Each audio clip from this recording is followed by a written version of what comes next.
In the heart of the Alaskan wilderness, Marc-André Leclerc and Ryan Johnson set out to conquer the unclimbed north face of the Mendenhall Towers. But when they reached the summit and texted their friends and partners about their achievement, at that time they didn't know what to expect. Leclerc's ascent of the north face of the Mendenhall Towers was more than a climb. It was a journey into the unknown, from which he would not return. This is the story of a humble but ruthless alpinist, Marc-André Leclerc. In the documentary The Alpinist by Peter Mortimer and Nick Rosen, Leclerc introduces himself as, "I'm Marc-André Leclerc. I'm a climber, generally speaking." But this awkward and engaging charm betrays the gravity of his impact in the climbing world.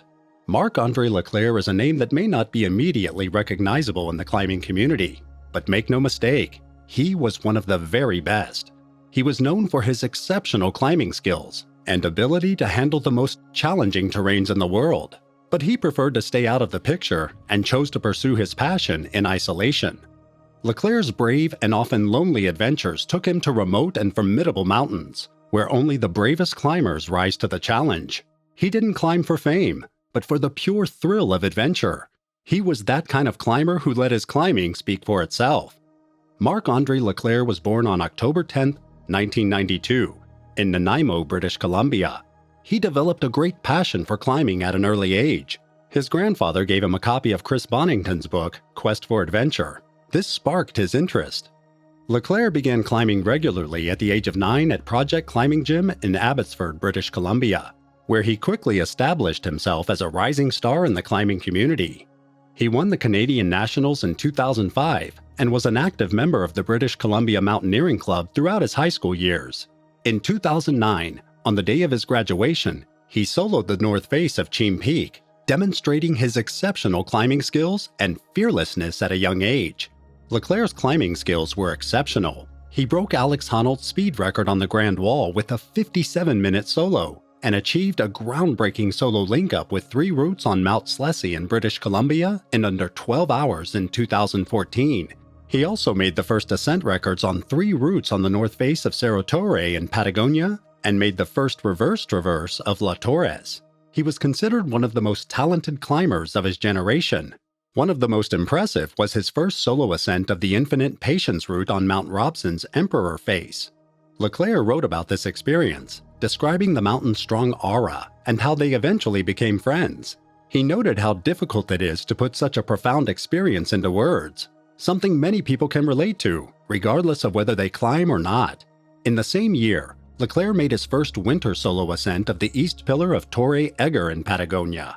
When you see Leclerc climbing in all seasons and in all kind of conditions, it's clear that he approaches it differently than others. He looked like he was having fun and could easily switch between climbing with his bare hands and ice axes, even in the most challenging situations. His movements were smooth, almost effortless. It was an expression of pure pleasure. If climbing is an art, Marc-André Leclerc was a master at it. Ryan Johnson had been planning a 2,500-foot climb up Mendenhall Towers' main tower for several years before finding a willing and skilled partner in March 2018, Marc-André Leclerc. The entire course is difficult, with the last 750 meters consisting of an unexpected mix of ice, snow, and rock. Johnson was a true Alaskan climber, hailing from the town of Juneau. He was known for his excellent skills. For example, he could sense even the smallest variations in wind speeds. Besides his small stature, he had a reputation for outwitting even the strongest men, thanks to his experience as a gold and silver miner in southeast Alaska. At first daylight on Sunday, March 4th, a chopper from coastal helicopters landed on the Mendenhall Glacier, north of Mendenhall Towers. The weather was clear, with a high-pressure area that would persist for at least 3 more days, and the snowpack seemed stable. These were the perfect conditions for Leclerc and Johnson to attempt the north wall of the 2,500-foot main tower. This one was actually taller than Yosemite's Half Dome. Even for Alaska, where everything is big, the wall was huge. The north face of the main tower is a formidable challenge, even in the best of conditions. In late winter, it never sees the sun, and the wall terminates at a series of crevasses that litter a 55-degree snowfield for a few hundred feet before flowing out into a flat expanse on the glacier. The thought of rock falling from the ridge is dizzying, as it would plunge a few thousand feet before bouncing down the snowy spur and coming to a stop a quarter mile from its initial landing. Leclerc and Johnson had carefully planned the climb and safely stored all the equipment they would need until the next day. Their intention was to ski 10 miles across the West Mendenhall Glacier Trail back to Juneau. They planned to return no later than Wednesday night, hoping to make history on the north face of the main tower. They were both experienced climbers who believed in moving quickly and efficiently over unknown terrain. They didn't bring a lot of gear with them. Leclerc in particular was known for his minimalist approach during his month-long trips to Patagonia, where he had brought only 5 carabiners and 2 ice screws, less gear than most climbers take for a day on the rock. For their climb on the main tower, they cached their skis and an avalanche probe in the snow, attaching a reflective vest to the probe so they could locate it from high up on the face. They then geared up and set off towards the black granite face. And at 5:35 a.m., Leclerc and Johnson set up for the night in their tent at the top of the main tower. They presumably ate trail mix and used melted snow as drinking water. They would begin climbing again as soon as the first light of day arrived. On Monday, March 5th, just before 10:30 a.m., Leclerc sent a triumphant text message to his girlfriend, Brett Harrington, who was still in Tasmania. "Love, I'm at the summit. It was an incredible climb," he wrote. He sent her a few photos and posted them on Instagram. "Rare live update here," he wrote, accompanying a photo facing west. "That is Mount Fairweather in the distance." He also sent his mother a photo of the surrounding summits.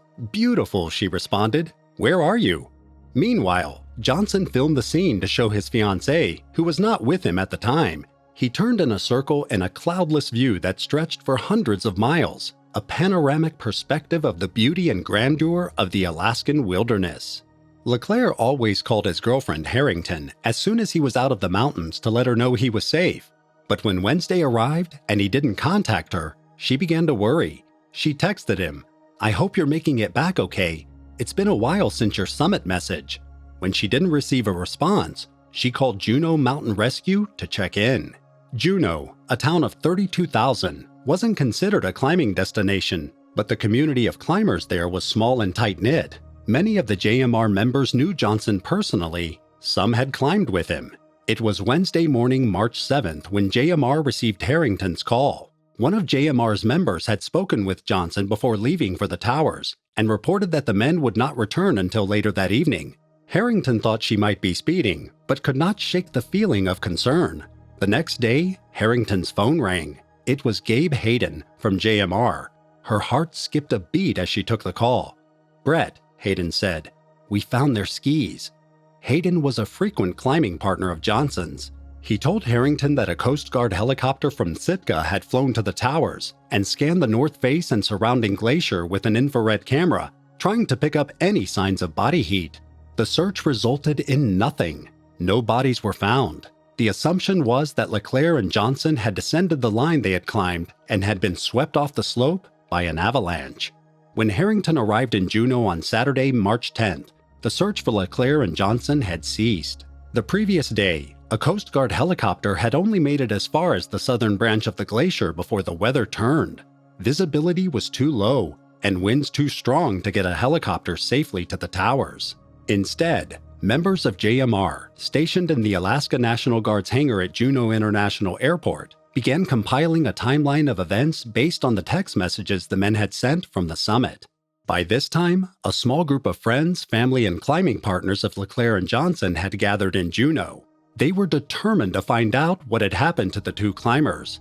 As they waited for the weather to clear and the search to resume, they were filled with a mixture of hope, fear, and grief. Despite many efforts, the bodies of Leclerc and Johnson were never found. Leclerc's journey is much more than just another story about climbing. It is a story of his dedication to a much simpler life that will inspire and amaze some. But thanks to the alpinist, Leclerc will not be forgotten, not only because during his short existence, he redefined the limits of what was possible in mountaineering, but also because of his extraordinary ability to find happiness with the bare minimum and to extract from the mountains he climbed the energy he needed to confront life. If you have followed this story to this point, I would like to say a big thank you. If you like this kind of story, don't forget to hit the like button and leave a comment below. For more of this type of content, please click on the subscribe button and turn on your notification bell so you will be notified when another video is posted. Until next time, be cautious and don't ever lose your sense of wonder.